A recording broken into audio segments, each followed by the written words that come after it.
Hey guys, what's up again? I wanted to make another one of these videos where I sort of hash out all my stuff. Uh, I found that last night's video helped put me at ease with a lot of things. I just had like a lot of ideas that I need to get out in the open um, as far as things went. Um, some things I probably missed in the last video. Probably some minor details here and there. I forgot to discuss about how I, got a lot more self-conscious during the time in which we had broken up, but we were still together, and that led me to, uh, be more sensitive to what she was saying, and that kind of stuff may have uh, been interpreted the wrong way by her. Maybe, um, just like, oh, he's acting completely different, or he wants me to drag me back into things. It's like, really, I was just dealing with my own problems. It's all this has all been a very stressful time for me. So I can, uh, you know, addressing the part about cutting. I actually took a photo of me slicing into my hand the first time. I don't know if the camera quality uh, is quite good enough. But you see the little gash there? That that was from the cruise. Um that was referring back to when I talked about, my experience with cutting, because I didn't feel like I had many places to go with pain, right? I couldn't express it to her. She wasn't available. My brother and not sister, father were also less emotionally available than I would have liked. So um, that's an antidote to like my last video. If you haven't checked it out um, and are interested in me just rambling on and on about my thoughts, then feel free to check that out. Um, what I wanted to address tonight, um, because I felt a lot of anger about my situation this morning, um, which then turned into immediate sadness. And I've been reflecting on these, the huge swing in emotions that occur. It's like you're kind of evolving in and out of stages, right? And one of the things I want to sort of try and uh, elaborate on for my own mind is like how to stay grounded in these sort of things, uh, because it's easy to get angry. Oh, I got a text from my sister. This isn't going to be edited out. What is it? She's asking me an important question. I won't say what it is, but she's yet to type it. We're finishing this. We're finishing the video after I text my sister. In the meantime, go grab yourself a drink or something. I don't know. Treat yourself.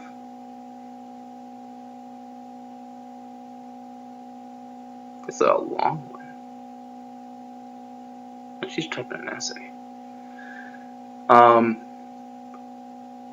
I guess, before I delve into things, though, I feel nice. I had a second round interview today.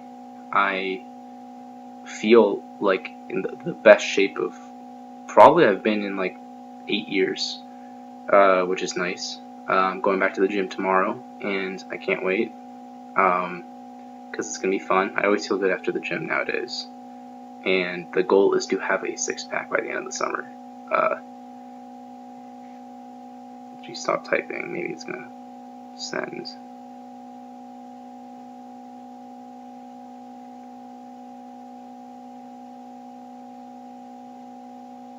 Well, I'll wait for it to send. Anyway, so what I wanted to sort of hash out for myself was, staying grounded in these situations. Like, obviously, there's this stuff you can do, like going to the gym and feeling good. Oh, okay. So.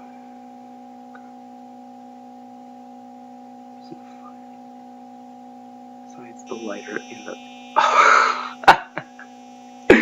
No. No.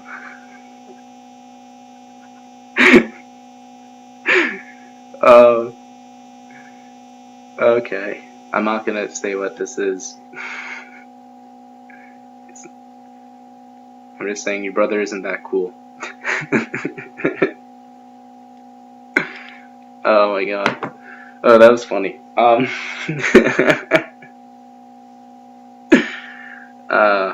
that's a joke I cracked myself. So yeah, cracking jokes for yourself is a good way to stay grounded too. And I guess also importantly, when reflecting upon things and trying to move past it, to like rationalize it the best you can. I'm a guy that likes to rationalize things and solve things. It's like, and this is where I struggle with because like emotions are, a new territory for me. You know, in the fallout of all this in the radio silence, I've been looking up a lot of psych videos and figuring out, relationship dynamics, more about myself, more about, personality disorders, more about, uh, dangerous personality disorders, like how to deal with them, um, potential, looking at myself and saying, oh, could I be someone who is like a narcissist, like self-centered, emotionally unavailable, like, looking at stuff for me to improve as opposed to being like, fuck this, the person I was just with and was really intimate with and had a great thing with, because it ended because of them. It's like you don't learn anything that way. You don't evolve as a person, and when you go along in life, you don't have the opportunity. You just fall into the same traps over and over again. If you push to like really understand the subject and understand what you want out of a relationship and like hold true to that, then you're gonna be much better off. Uh, and for me, this was I just got out of like my first serious relationship, but I checked, but I want to make sure. Sorry, more shit with my sister. No.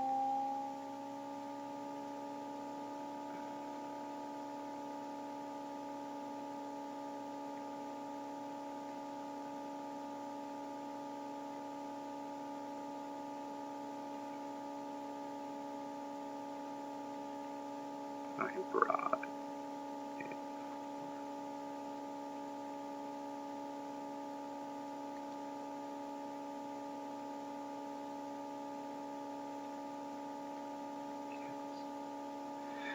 Um, so it's really easy to put blame on other people. I'm probably gonna have to, I'll probably edit this out and post, like, on YouTube Studio or something. But I like to think that putting this in gives the video a little bit of its own personality, and realness to it. But uh, it's easy to label, your ex or someone you were involved with. It's like and put them in a box. Like once you've broken up and you're feeling all these feelings about it and trying to cope with it, and rationalize like how you were feeling and how they were feeling, and use self-defense mechanisms to try to justify why you were right, maybe why you were wrong. Uh, it's like you know it's easy to like label them as something. Uh, for me, uh, I I consistently worry, and I should worry. I worry less and less about this every single day, but I've consistently worried about you know you know my like I said in my last video, I put myself up on a silver platter, like everything there is to know about me, on a silver platter, uh, and I don't want some of that information to get out in the open. That's a huge insecurity of mine. So I really do try to keep things as friendly as possible, uh, with people I've been involved with. Um, and if it means space, it means space. If it means um, you know, occasional check-ins means occasional check-ins. After like the last video, I said, I'm probably gonna defer to space from now on, just like having a good, clean conversation, reminiscing all the good times, deleting your social media in front of each other, saying your goodbyes, and then promising to go on your merry way. And then maybe if you're like mature enough to have like a break in case you want to check in or make contact with that person later down the line, but like don't abuse it. So, well, I guess what I want to address was, I want to address like some of the potential, causes for alarm for some people, right? I think a common one to hear is, people cry, oh, this person was like emotionally abusive, right? So, right, you see that I've, looked up on this stuff already, but let's just go here.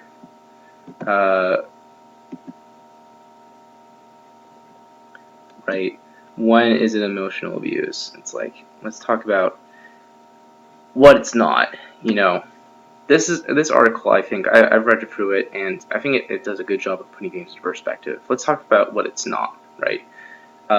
Emotional abuse it's not abusive to break up with the partner, which I agree with. It's not emotionally abusive to argue with your partner. I also agree with. I already am seeing 2 points, one each in terms of like justifying, both sides of, my most recent story, right? In her case, she broke up with me. That's not emotionally abusive at all. And wanting radio silence is also not emotionally abusive, right? You're taking time for yourself, and I respect that. It was just, the fact that it wasn't properly communicated still irks me, It's also not emotionally abusive to argue with your partner. So, in the case, like I said, so many married couples scream at each other for like the most minute things, right? So back to my story last night when I screamed at her because I was hurting and I felt like I wasn't, enough, then that's not emotionally abusive at all. It's normal. It's part of a relationship, and that it comes down to like whether or not she wanted to deal with that and build something with that, and ultimately she didn't. It's from my perspective, she kind of looked at it as like, I don't want this, so I'm gonna get out of there, right? Which I think is, a little short-sighted, because I'm not always going to be, whoever you're with is not always going to be the strong one for you, The relationship isn't about any one person. It's about, trying to build the other person up, trying to make things work the best you can, planning with each other, thinking about things critically, thinking about yourself critically. I admit that I could have handled myself better in those situations, but in truth, I explained to her why I was hurting and why I was overwhelmed and why I acted that way. And so those are just 2 points. It's not emotionally abusive to argue with your partner.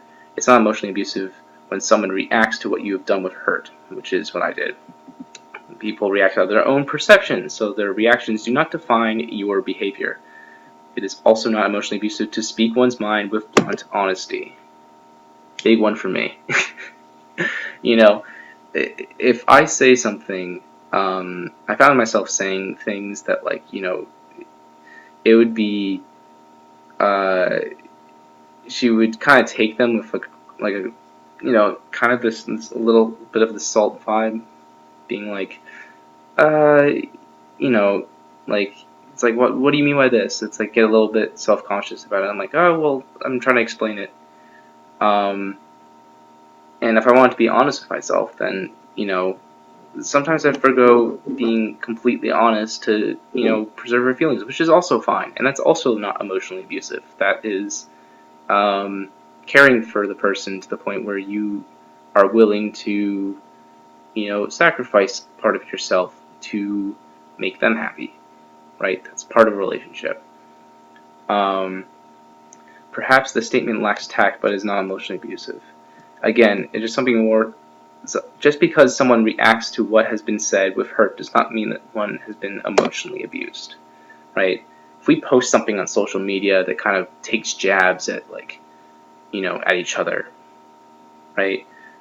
Or it's perceived jabs, or like I do something that offends the other person, after the breakup. It's like, yeah, it might hurt in the other person's perspective, and it has on both our parts, I feel like, but it's not cause for concern about, like, we're trying to sort through our own stuff the way we can, and it's important to understand that.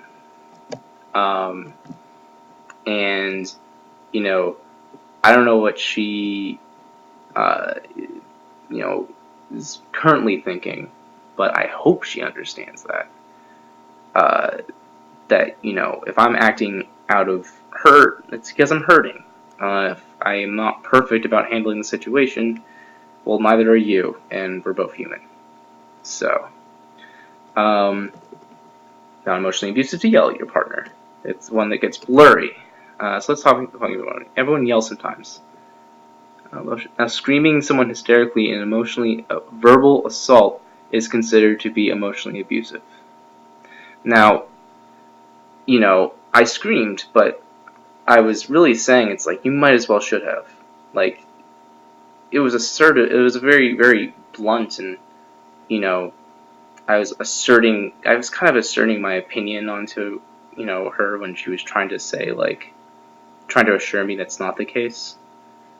I understand that, but I don't consider that emotionally abusive, right? Maybe that it triggered something for her personally, which I did not know about, in terms of, like, she mentioned to me that she's never been talked to that way. Well, like I said in my other video, good luck having kids, because they're going to talk to you that way. Your husband's going to talk to you that way. Like, all this stuff. It's like, I feel like it's normal parts of healthy relationships, like, to get super mad at each other, maybe not even talk for a few days, and then, like, want to make amends afterward, because you still want to build something with that person. So once the emotion has been expressed, it would probably not be a good idea to sit down and talk about it and find a solution to the problem, which I mentioned last night I was very good at doing. I feel like I've always been very good at doing that. If it sounds like I'm giving myself a lot of credit here, it really is because, like, I really identified with this article, because I really did think that, like, for a second I hurt her. A lot of what I was thinking on the cruise is, like, I hurt her so bad that she doesn't want to talk to me anymore, even when I'm hurting. And that, like, pained me a lot. I was like, well, shit, like, am I actually subconsciously, like, emotionally abusive? Am I, like, a narcissist or something like that? So I've been doing some research, and, like, there is no doubt in my mind that I was the practical one in coming up with solutions for stuff. I would logic my way in and out of things. You could argue that, like, love isn't something you logic your way in and out of. It's like you're supposed to go with your gut feeling, right? But, like, it requires a little bit of practicality too. Like, if you're not looking at it from an objective lens as well as a subjective lens, then you're only going to get one side of the story. It's important to balance out the two, I think. To express how you feel, but then also say, okay, this is how we feel. How do we make this work practically, right? So, emotional abuse is an attempt to control in just the same way that physical abuse is an attempt to control another person. Right? I don't think either of us were particularly controlling in the relationship. There are probably some instances where we wanted to dictate some of the terms, but I don't think there was a overwhelming theme of feeling like you were being repressed by the person, right? I think, it would be easy for us to, for me and my ex to like mistake the fact that like either of us were controlling, and that she wanted something more intimate and I was looking for something more grounded, right? Easy to say to the other person and point fingers and being like, you were overbearing or you were emotionally unavailable, and that's emotional abuse. In that regard, I don't think any of us were trying to control anything. I think both of us were just had a different perspective on it.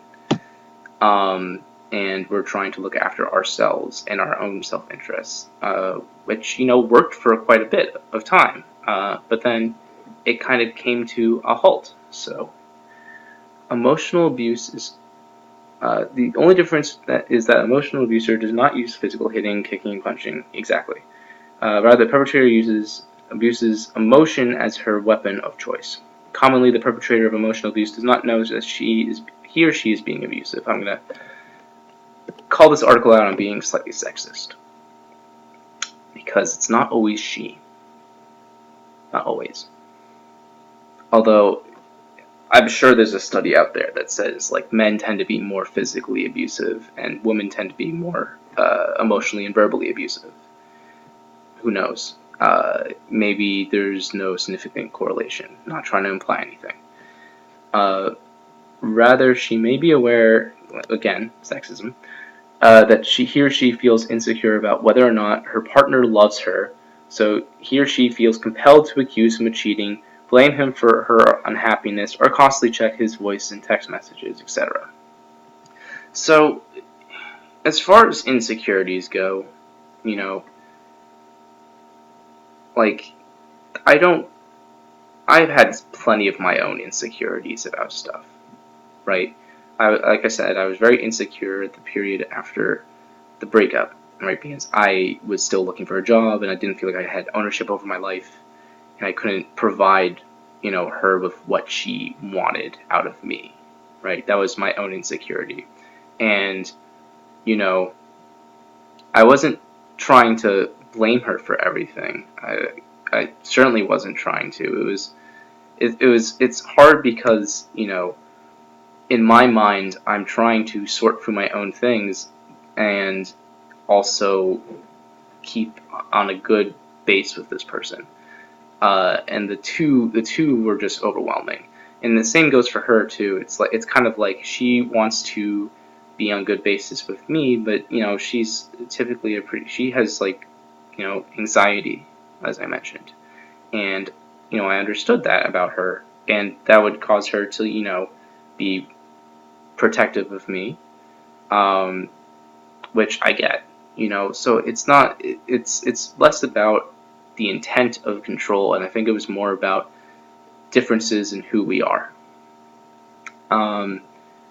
So they just use single pronouns in random spots.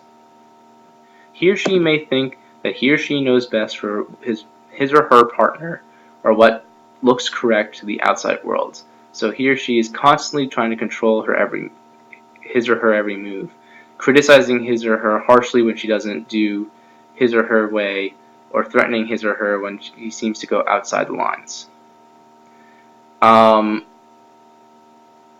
I'd like to think that none of us did this.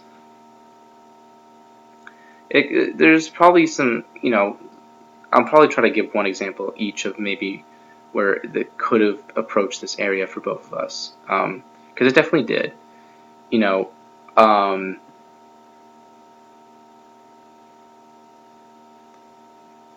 Like criticizing harshly could have just been like, I think there was more like differences in opinion, but there would be instances where, like I said, at the end, near the end of the relationship, I felt like I was being hit with a lot of stuff. Like, it's like, oh, I wish you did this and this and this, right? I don't think it was harsh, but I think it was more constructive. But like, it felt a little harsher. I took a lot of it to heart.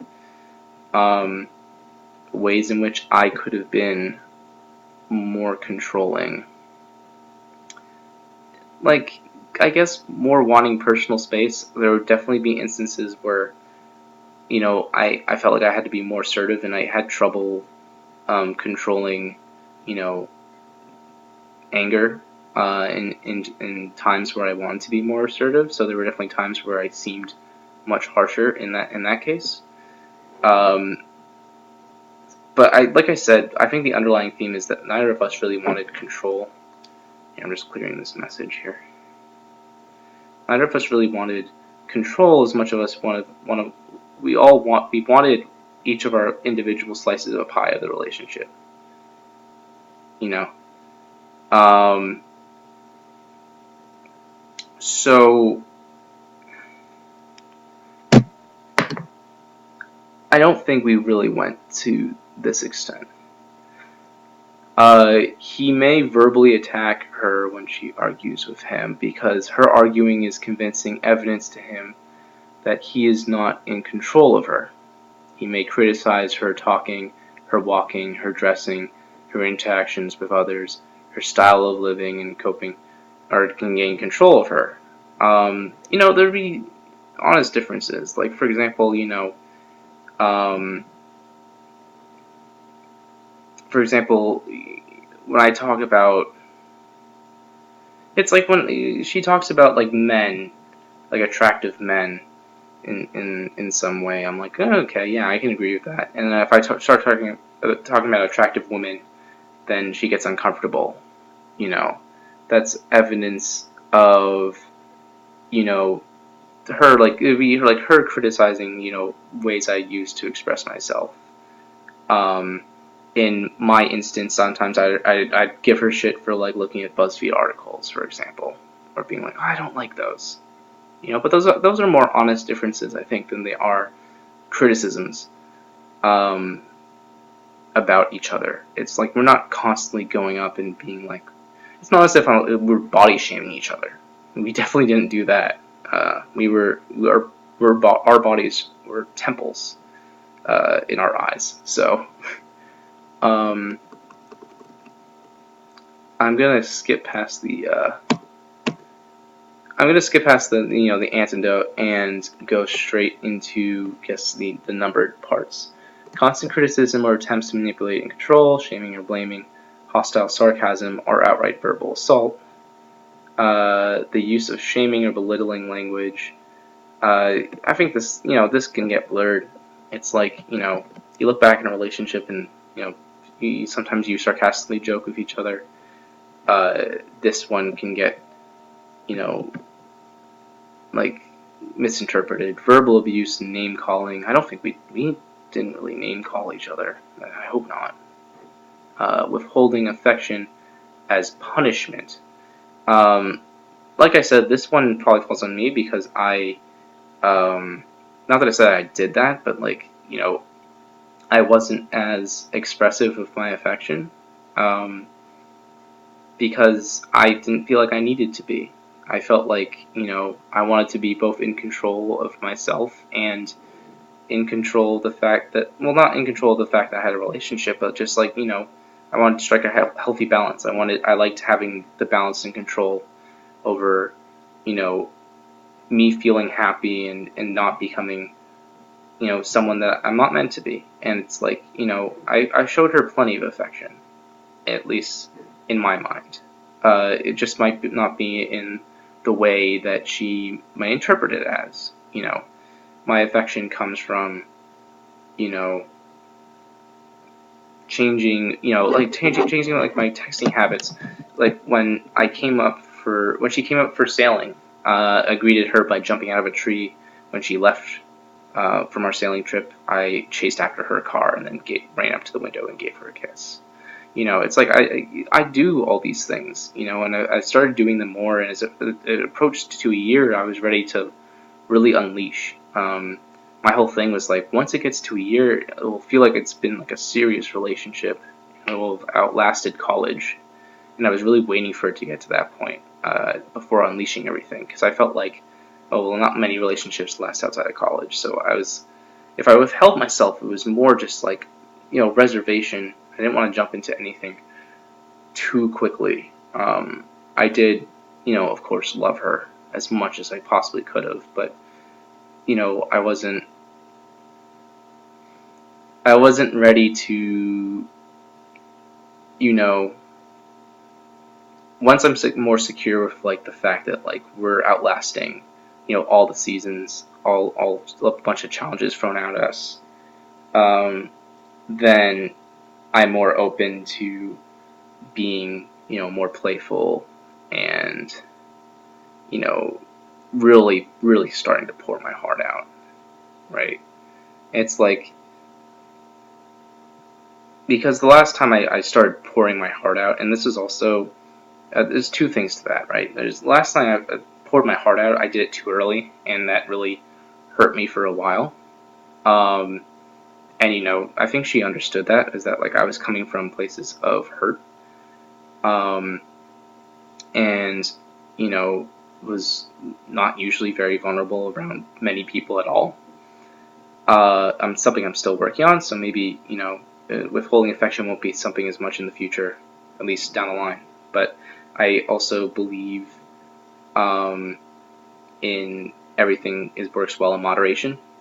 Um, you know, it's easy to fall into that pattern of wanting all these affectionate things, um, and then having it get old, and then wanting to move on to something else, and it can get old pretty easily. And she also told me that like a lot of guys that like were head over heels for her, she didn't like that. She like didn't feel like it was very nice. I don't know if it would have worked differently for me if I tried it later down the line, but that was something I was also keeping in the back of my mind as well. So it wasn't, but it was never out of punishment.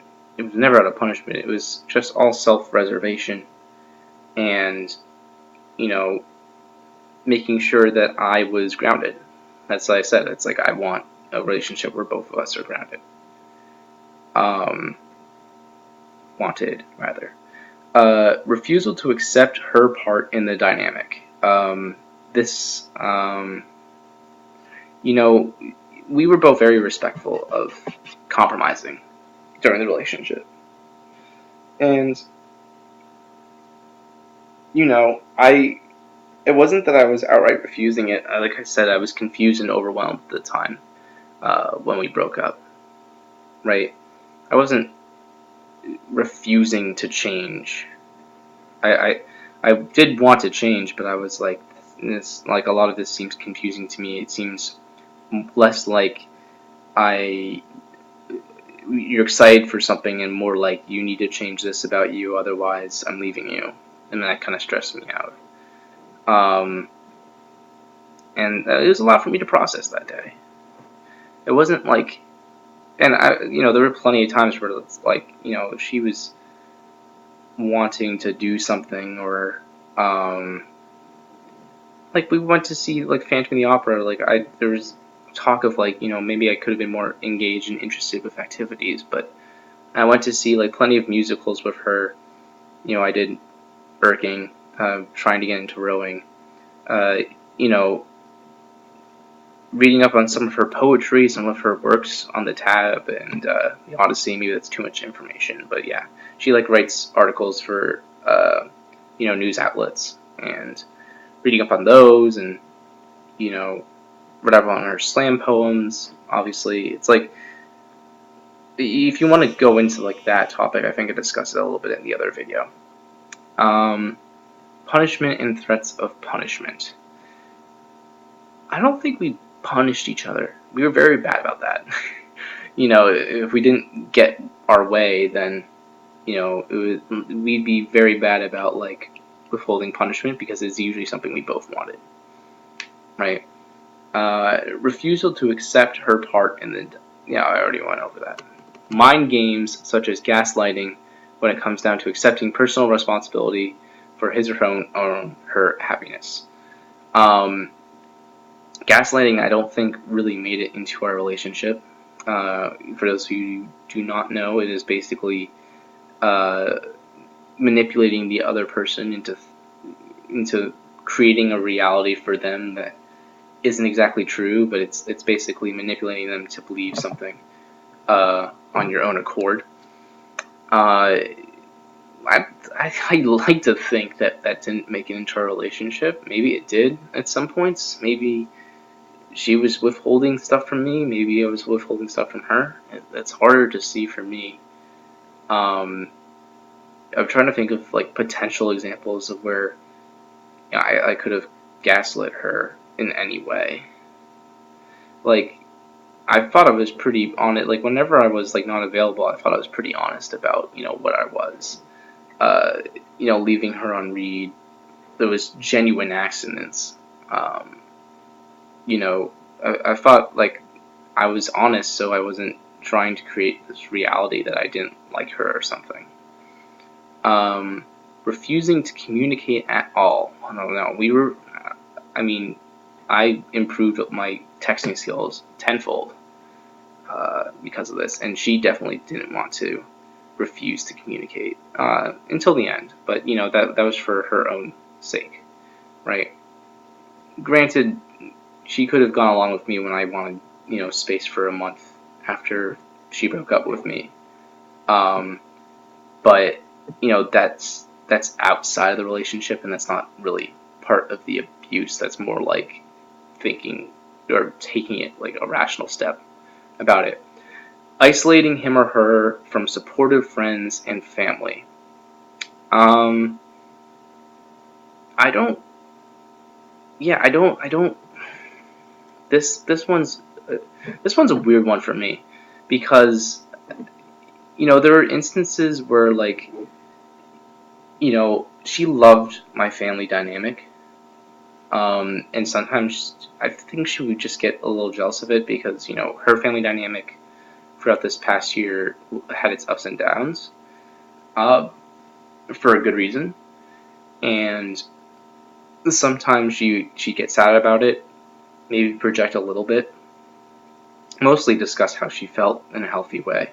Um, and but I don't think she was trying to isolate me. I think she was just trying to you know cope with how she was feeling about all of it.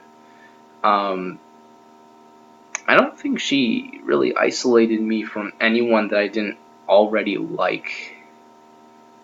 Um, that's yeah. I can't think of anything there. It's like a cycle that follows the same pattern of physical abuse. One victim of emotional abuse figures out what's going on and starts thinking about leaving, or seriously calls the abuser on his actions.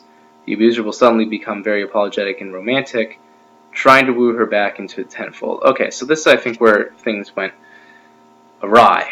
Um, so, you know, I originally did want space, but like, I had feelings still for her, but we were communicating. So I wasn't trying to woo her back romantically. I was genuinely trying to think about changing myself, um, with the hope of things coming back together. Uh, like I said in the original video, we really should have just cut it off after a month. Um, this, I can imagine, is where she uh, could potentially, argue like I was emotionally abusive because it's like I was trying to pull her back in.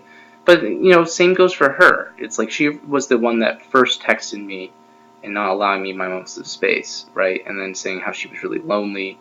She was the first one to ask to call me. Um, you know, we both kind of came to the conclusion of like staying the night for the 4th of July. So it's like, as far as we can't put any one blame on one person there. It was both. We were both kind of in this chaotic swirl of like, should we do it? Should we not? So it's not. You know, I like to think that I wasn't someone who was vindictive to her, and then like when she threatened to leave, I was like, oh, I can change. It was more along the lines of like, I made a mistake, I'm sorry about it, and I'd like to keep working at things. and I'm willing to acknowledge my mistakes. So, you know, from her, she might have a different perspective on it. She might have seen, you know, as I mentioned in my other video, like, she might have seen my behavior of, like, you know, coping with my pain and sadness with alcohol and getting high as like falling back into old behaviors, which I understand.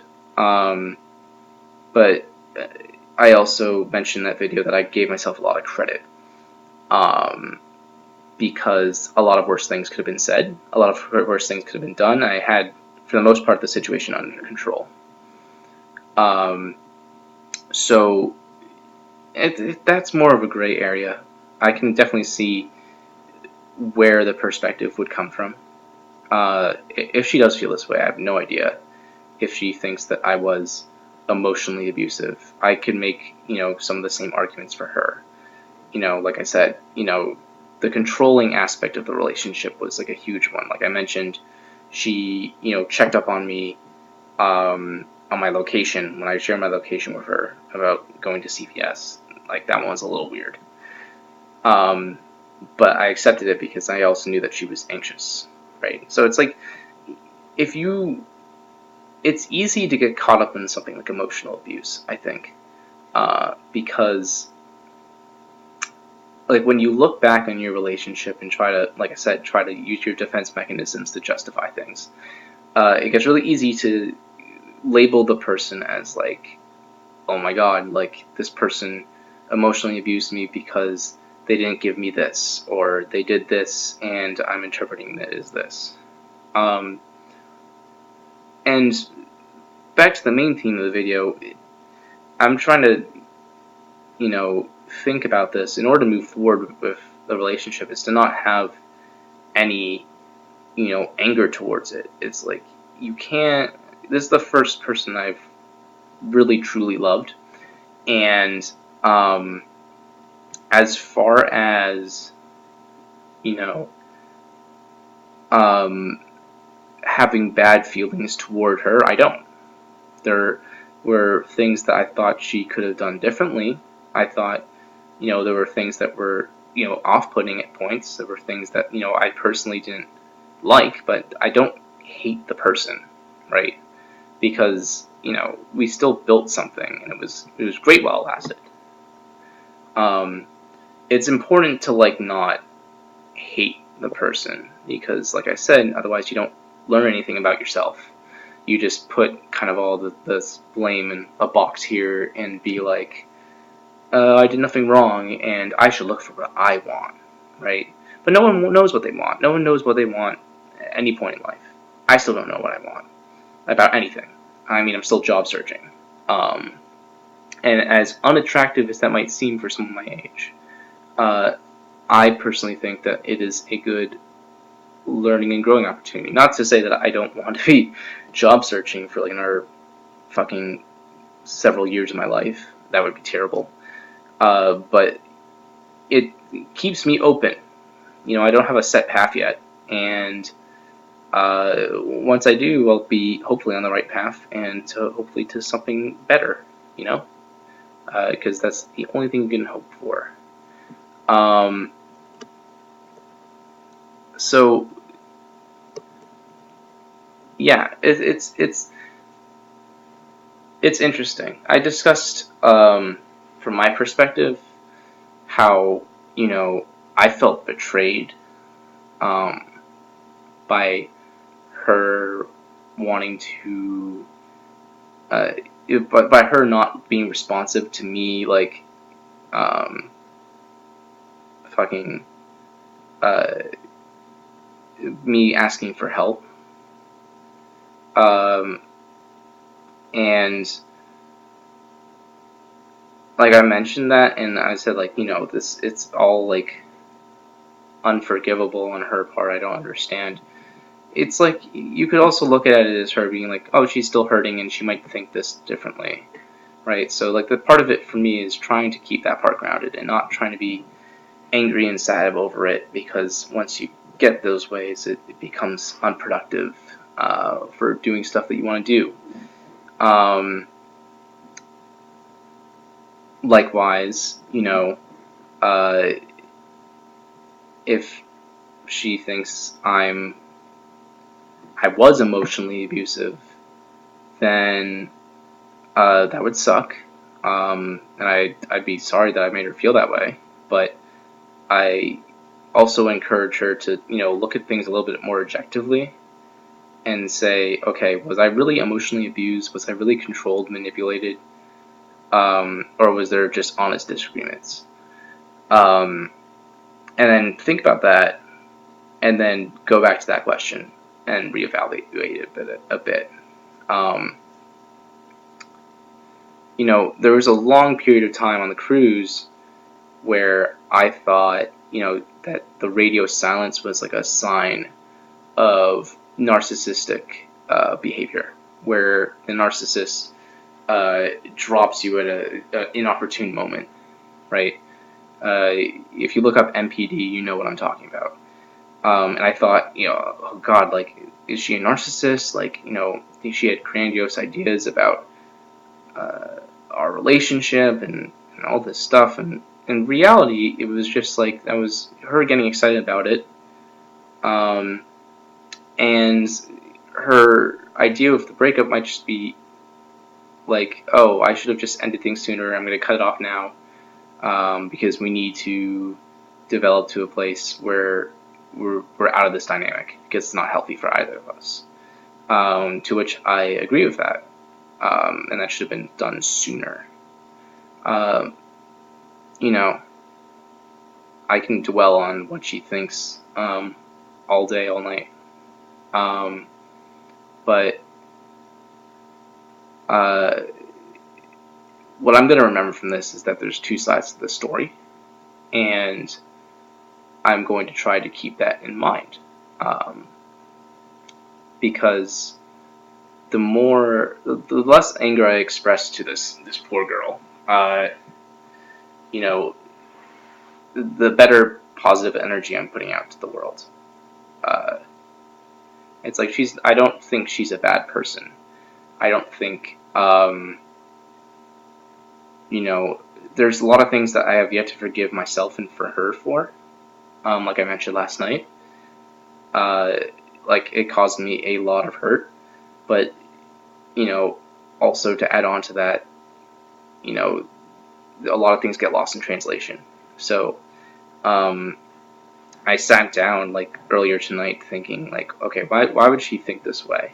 And one of the first things that came to my mind is, like, did she think that, like, I was emotionally abusive or, like, emotionally unavailable, or, thinks I'm an evil person?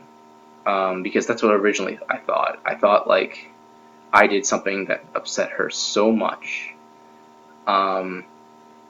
that it just, like, it ruined absolutely everything, right? But you have to balance that out with giving yourself some credit as well.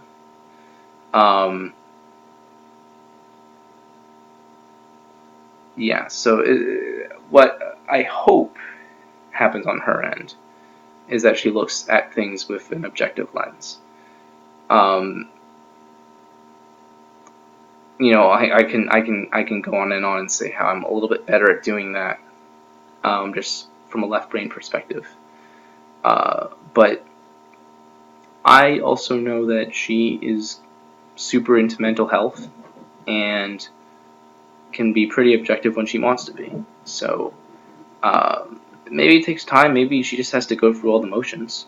But whatever she's thinking, I hope it's nothing along the lines of being vindictive towards me. Just sort of trying to understand where I might be coming from. It's hard to, get everything clear and communicate clearly, like when you're in this weird breakup stage and like sort of talking, but you're also trying to hold back. Like, everything gets lost in translation. So, once again, if she's watching this, then,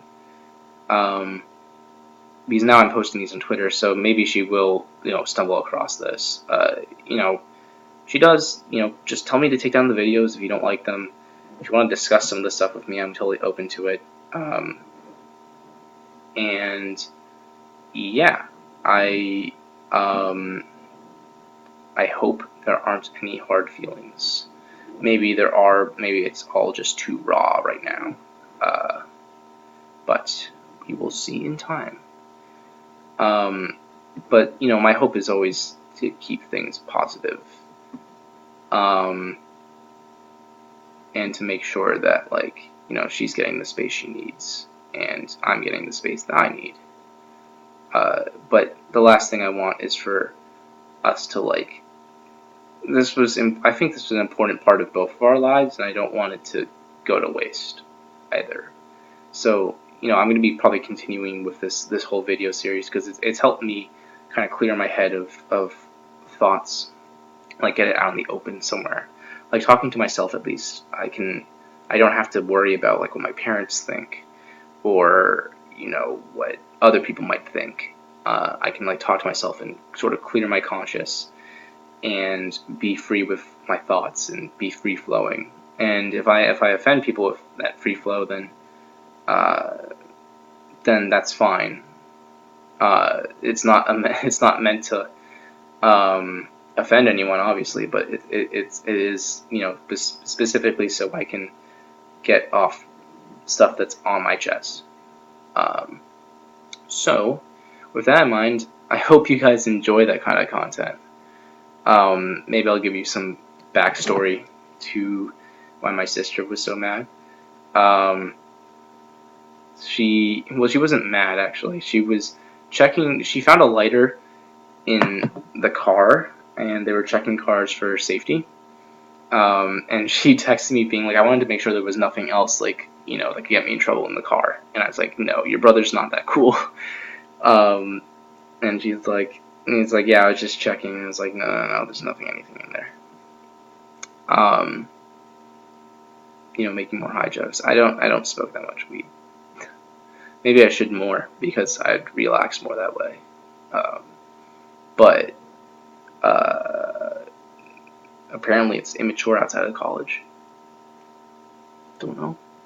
My cousin does it. A lot of people I know do it. It's becoming more and more legal in the States. So I don't know. I am going to end it here before I say something stupid, because that's not the goal of the video. The goal of the video is to keep myself grounded. So with that in mind, I hope you all enjoyed, and I hope you all have a great evening.